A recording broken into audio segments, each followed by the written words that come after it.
All right, g'day, welcome back to this episode. In this episode, I'm going to do something a little bit different. I'm going to do a bit of an experiment. So when I was using Tank Seal from KBS a couple of episodes ago, when they sent the product, it came with a little pamphlet. On the pamphlet, I was looking at other products that KBS make, and I found out that they make a Rustblast, which I thought was quite interesting.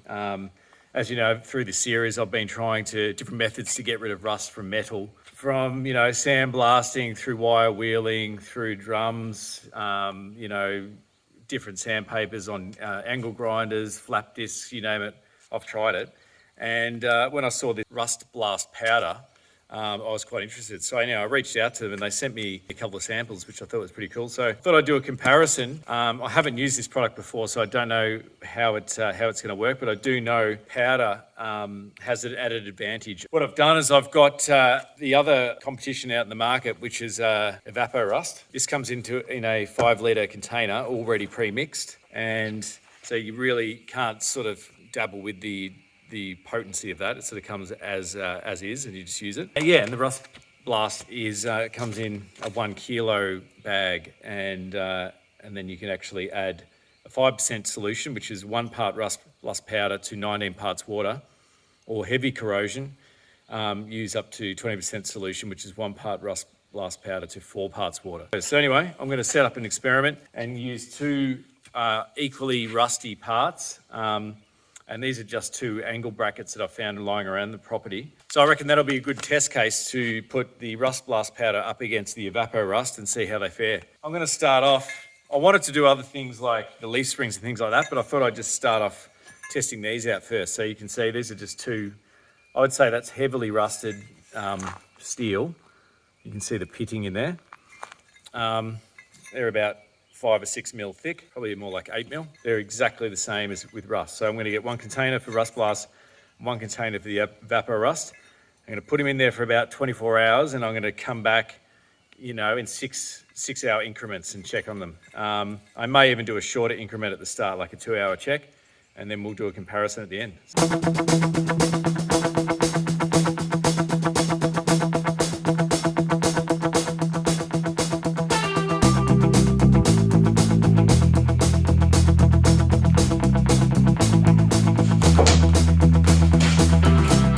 All right, no mucking around. I'm just going to get straight into it. First, I'll start with the Evaporust. Well, you probably should wear gloves. It doesn't say you absolutely need to. Just if you spill it on yourself, make sure you rinse it off. I'm just going to use the whole thing. You can reuse this over and over again as well. And the Rustblast powder.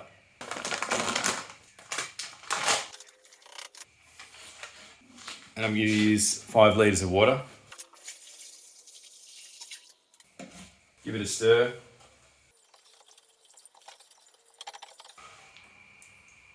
All right, so now it's time to add the components. So as you can see, I'll just show you exactly the same condition. I've brushed off a lot of the dirt and stuff, but I haven't given it a good old clean. I just want to see how tough this stuff really is. So I'm going to put this one in the Evaporust first. And now for the Rustblast, as you can see, exactly the same condition, same size. And that's it. I figure 5 litres of water for the Rustblast, 1 kilo solution into 5 litres. And it's a 5 litre container for the Evaporust, so 5 litres each. I would say that's a fairly even use of the liquid. Now this Evaporust 5 litre container, it doesn't actually say what solution and mix it is, so it is what it is, and you just use it. That 1 kilo solution and 5 litres of water would obviously be the stronger 20% solution as opposed to the 5%. Gonna let that sit there. I might come back in a couple of hours and check the colour of the solution and see how it's going. Do an update, and then we'll come back in the morning and check it, and keep checking it for 24 hours. Come back out and just stood the 2 up. There hasn't been a lot of change as far as the rust falling off. If you actually touch the surface, you can see there's some loose scaly stuff on the Evaporust bracket. seems to have taken a lot more material off on the Rustblast. I'm going to leave these in until all the rust is off, and that's the experiment. And I want to see how long that takes, so I'll put them back in and keep waiting. 24 hours later. So yeah, this time last night I was pretty much putting them in. What is it now? It's 7 o'clock now. So I haven't touched these. I literally just got back from work. Sat them near the shed door. It's about 33 today, so solution works better when it's hot or hotter. Heat the water, it's fantastic before you start. If you don't want to, make sure that it's a warm day because it'll work more effectively. So we've got the Rustblast on the right-hand side there. There seems to be like a rust skin that's flaking off, which is impressive. And this is the Evaporust here. So it's definitely not as much rust coming off. You can definitely see some rust on the ground. So it has it's definitely working, but I don't know if it doesn't look like it's working as effectively as the Rustblast. Anyway, so I'll get them out and we'll have a closer look. All right, so we'll start with the Evaporust. Yeah, scoop her out. Take a look.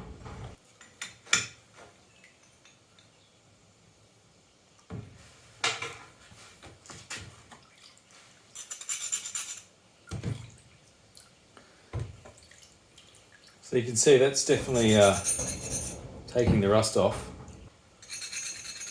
but it's still going to require a bit of loving. So the inside seems to have worked quite well, and you can see that residue and stuff, it's just hanging in there. You can probably, with the wire wheel, get that off, but the reality is you don't want to have to do wire wheeling. That's why you're using this product, is to try and avoid all that stuff. So if you can do a hand wipe at the end and get most of it off, then good. So yeah, that's definitely fallen off on the inside, not so much on the outside though. It seems to be still pretty rusty. And even if I'm scraping on that, it's not really doing much. I reckon if you were to leave that in another day, you might be starting to see it really come straight off, but 2 days is a long time to wait. So anyway, I'll plonk it back in. We'll give them a clean up right at the end, but I just want to have an initial look at what it's done in the 24-hour period. So, all right, so now for the Rustblast powder.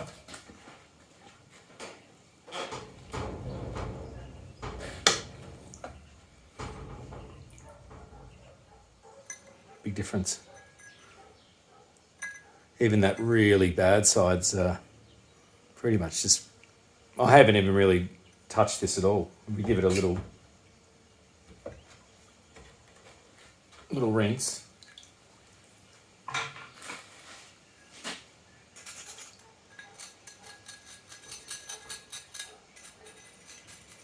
Yeah, there's big flakes are just hanging in there, just ready to come off.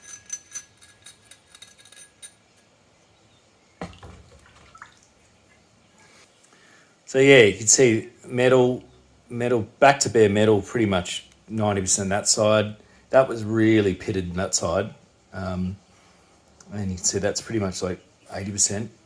And on the inside, I reckon that's probably 95% clear and clean. And that stuff, it's just hanging, that's just literally surface, just sitting there. That's pretty impressive. It's like liquid sandblasting in a way. You can even see it's, it's got right into those etched grooves there and everything. So before I gurney them off, I just thought I'd lay them out straight out of the solution on a bench to show you the comparison. So yeah, obviously the Evaporust is on the left and the Rustblast is on the right. And there's a noticeable difference in the amount of rust that's come off. So yeah, it's pretty much bare metal.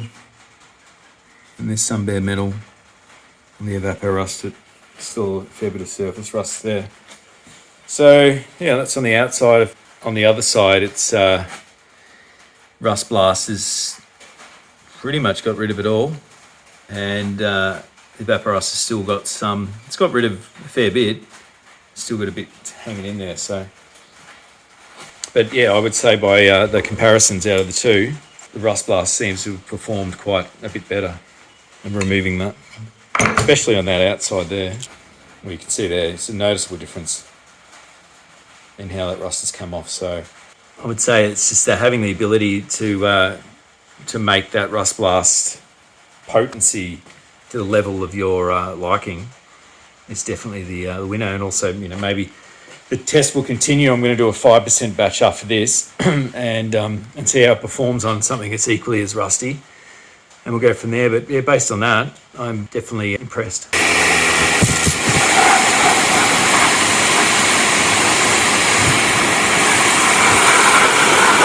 This is them after pressure washing. Now, I could have left this part out, but I wanted the experiment to be as accurate as possible. So when you would do this, you would clearly pressure wash it afterwards to get all the residue off. So this is how they came out.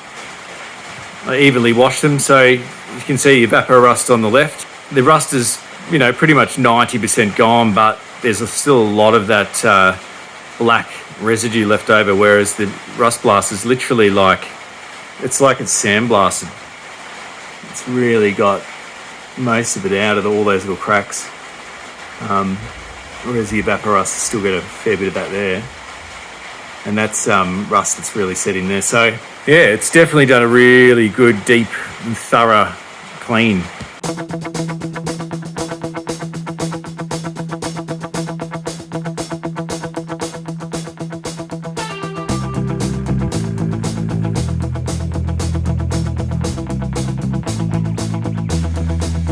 You're only one man, you got to do what you got to do to get the shot.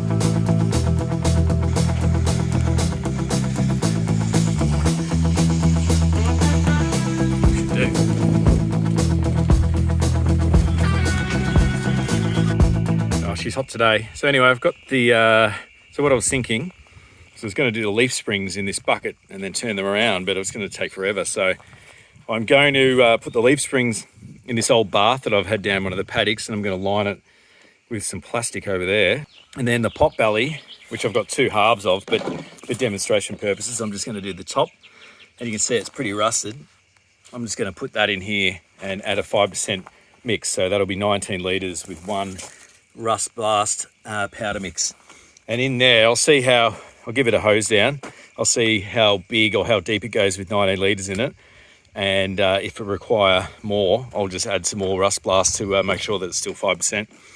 And then I'll put the leaf springs in, which not a huge amount of rust and things on them, but it'd just be nice to, because they've got a lot of grooves and stuff, it'd be nice to just have it sit there and clean itself without having to go and get a Y wheel out. Still got the rubbers and things in there, but we'll see how that goes with that. And I'll start sealing it up and then we'll get it happening.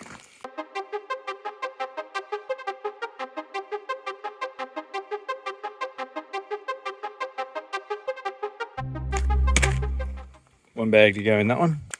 One bag to go in the old bathtub. If anyone was walking past right now, it looks like I'm getting rid of my missus or something, but they're going to go in there. You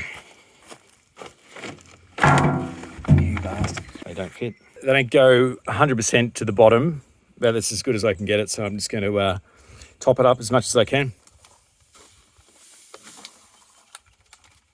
I'll probably use 2 bags for this, so it'd be like a total of 40 litres.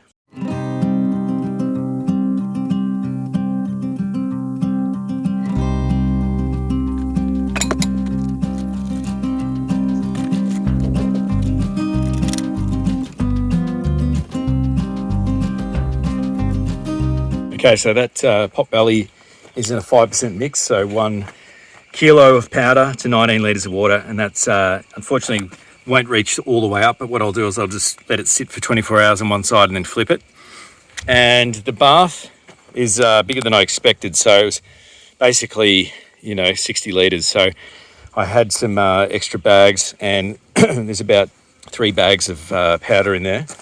So really, to do this efficiently, if you had a heap of parts to bathe, you could keep a bath like this sealed up, you'd make the solution and then you could sit it there for weeks if you wanted to, and and just do all your parts as you go along in this bath, and that would eventually run out of steam. But you can use it for a while until it discolors and is completely dark. Then it's probably lost its potency. So that's one way to do it if you've got a lot of parts that are large like this, like these leaf springs and chassis components and potentially wheels and things like that. So yeah, that would be worth the investment in the powder.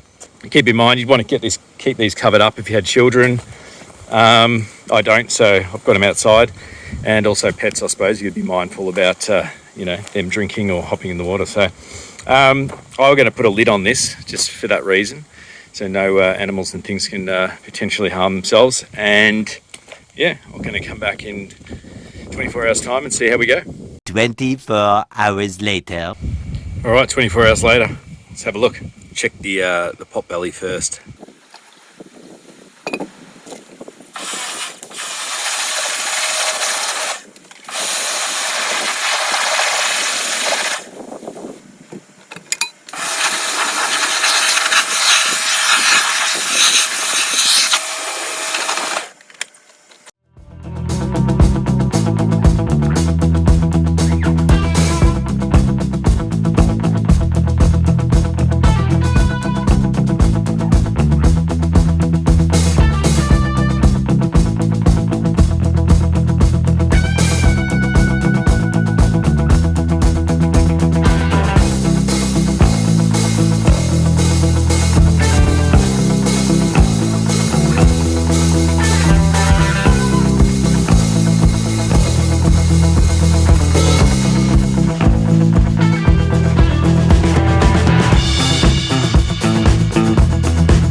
All right, so that concludes the experiment on the Rustblast and the Evaporust. So we'll just go through it step by step. So first we'll review the Evaporust. So Evaporust, as I said, comes in a pre-mixed 5 litre container, and it retails at $76 for that 5 litre container. So how did it perform for the first experiment, which was the bracket?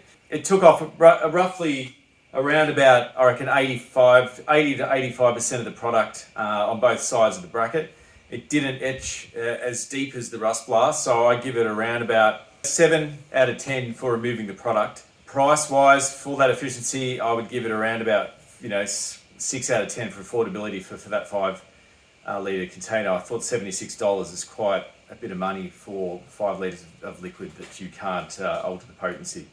How did the Rustblast fare on the first experiment with the brackets? Well, it comes in at $55 for 1 kilo. We did a potent mix for the 5 litre, so it was a 20%, and hence why it's stripped off, I would say, about 95% of the product on one side and 100% on the other. So you have to give that a 9 out of 10. And a rating from a cost perspective, at $55 for 1 kilo, you can't, that can make up to 19 litres of product as opposed to 5, where you've got to give that, 8 or 9 out of 10 for affordability as well. So it comes up trumps on both of those for experiment 1 for that small vessel. Experiment number 2, the large container. Well, of course, I don't have enough product to even do that. So, well, it wasn't a fail, because if you had enough product, you'd totally fill up a bathtub with Evaporust. But to get a 60 litre equivalent vessel full of Evaporust at this same dilution, you're looking at around about $912 of product to do that.